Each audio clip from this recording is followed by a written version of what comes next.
আমি Ummi Tamima, department of digital marketing, চাপানামা সদর। আমি সুমনা হাসান, আর আমার ডিপার্টমেন্ট অফ ডিজিটাল মার্কেটিং, চাপানামা সদর।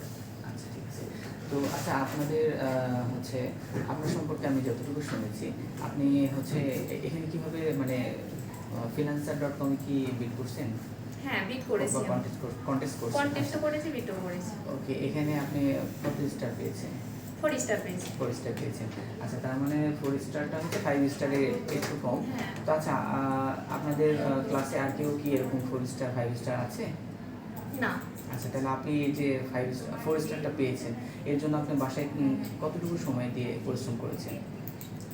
আমি পড়াশোনা করি, পড়াশোনা যখন আমার করতে ভালো লাগে না, যে এখন অন্য কিছু করার মন চাচ্ছে, তখন আমি হচ্ছে অনলাইনে যাই, অনলাইন কাজগুলো করি, ওখানে সময়। হ্যাঁ, অনেক ভালো লাগলো শুনে।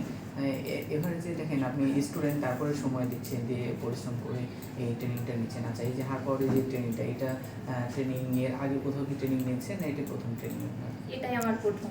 আচ্ছা, ঠিক আছে। তাহলে এখান থেকে আপনার ফিউচার বা হচ্ছে লাইফটা বা কি মনে হচ্ছে যে ভবিষ্যতে কি করতে পারবেন এই ট্রেনিংটা নেওয়ার ফলে? হ্যাঁ, আমি এখান থেকে ইনকাম করার মানে সুযোগ পেয়ে যাচ্ছি, আর অনেক কিছু শিখতে পেরেছি। যেমন freelancer.com-এ আমি কয়েকজন বায়ারও নক দিয়েছে আমার বিড করার মাধ্যমে, বা কন্টেস্ট করেছি, ওখানেও নক দিয়েছে আমাকে, সেখান থেকে 4 স্টারও পেয়েছি।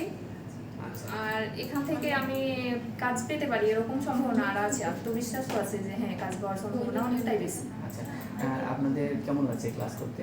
হ্যাঁ, অনেক ভালো, স্যারও অনেক ফ্রি, আমাদের ফ্রেন্ডলি। এরকম আগে কখনো কি ধারণা হয়েছিল যে আসলে কম্পিউটার থেকে এরকম ভাবে আর্নিং, বা আপনার এলাকায় কেউ কি এরকম আছে যে আপনার বাড়ির পাশে কেউ ইনকাম করছে এরকম কম্পিউটার? না, এরকম কেউ নাই, কিন্তু মানে শুনেছি যে মানে মার্কেট প্লেসে কাজ করা যায়, অনলাইনে কাজ করা যায়, কিন্তু আমি জানি না। কোথায় এখান থেকে?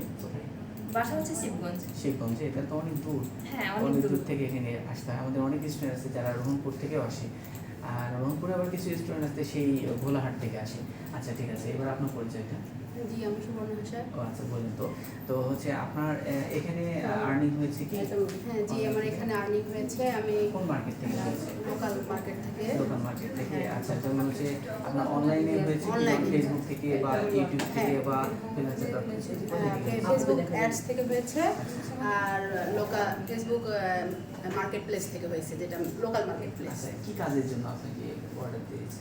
একটা পেজটা আমি প্রমোট করেছি, আর এক ক্লায়েন্টের মানে ইউজ করা বাইক আমি ওটা সেল করে দিয়েছি। তার মানে এটা একটা দারুণ কাজ। আচ্ছা, এই যে আপনি পরিশ্রমটা করেছেন, যে আপনি সফলতা হয়েছেন, তো এর পেছনে আপনি হচ্ছে মানে বাসায় কাজ করতে হয় কিছু? হ্যাঁ, বাসায় আমার সংসার আছে, আমার 3টা বাচ্চা আছে, আমি বড় সংসার সামলিয়ে তারপরে আমি এই কাজগুলো করেছি। আর আমি আগে কিছু করতাম না, আমি জানতাম যে আমি একজন গৃহিণী হয়ে থাকবো, কিন্তু আমি এখানে আসার পরে, ট্রেনিং নেওয়ার পরে আমার সেই চিন্তাটা বদলে গেছে। আমি এখন আমার আশাটা আরও মানে উন্মোচিত হয়েছে যে আমি আগামীতে ভবিষ্যৎ মানে আরও কিছু করতে পারবো, আমি আর্ন করতে পারবো। এটাই আমার সবচাইতে বড় প্রত্যাশা, মানে মানে সফলতার দিকে যাচ্ছি, এটাই আমার সবচাইতে। এটা অনেক ভালো লাগলো। বিশ্বাস করতে পারি না যে আমি আর্ন করতে পারবো, কিন্তু এই বিশ্বাসটা ভঙ্গ করছে আমার মানে এই ডিজিটাল মার্কেটিং এর এই প্রশিক্ষণটা। আসলে সত্যি কথা যে অনেকে দেখা যাচ্ছে সময়টা অন্য ক্ষেত্রে নষ্ট না করে যদি এরকম ধরনের একটা ভালো ট্রেনিং নিতে পারে, বা আমাদের এখানে হচ্ছে যে ট্রেনিংগুলো হচ্ছে, যারা অন্যান্য স্টুডেন্ট আছে তারা যদি একটা জিনিস খেয়াল করে দেখে যে সংসারের কাজের দায়িত্ব শেষ করার পরে আপনি কিন্তু পরিশ্রম করে বাসায় এক্সট্রা সময়, যেটা হয়তো অন্য নাটক দেখে বা টিভি দেখে সময় নষ্ট করতেন, হ্যাঁ, না করে ওইটা একটা কাজ শিখে এখান থেকে সফলতা একটা পথ আপনি খুঁজে পেয়েছি। এবং এটা যদি ধরে রাখতে পারেন তাহলে ইনশাল্লাহ আমাদের সবার জন্যই ভালো হবে, আপনার জন্য, আপনার পরিবারের জন্য, একটা দেশের জন্য। হ্যাঁ, কারণ বিদেশ থেকে আমরা রেমিটেন্স নিয়ে আসতে পারবো, এটা একটা স্কোপ। তো অনেক ধন্যবাদ আপনাদেরকে এই মূল্যবান মতামত দেওয়ার জন্য, এবং আশা করি যেন আমাদের অন্যান্য যারা স্টুডেন্ট আছে তারাও যেন এই কথাগুলো শুনে তাদের rules of everyday they should change their rules, that is they should not waste their time. যদি তাদের সময়টা নষ্ট না করে সময়টাকে সঠিকভাবে রুটিন তৈরি করে নিয়ে পরিশ্রম করে, আমার বিশ্বাস তারাও সফল হতে পারবে। ওকে, অনেক ধন্যবাদ সবাইকে আসার জন্য।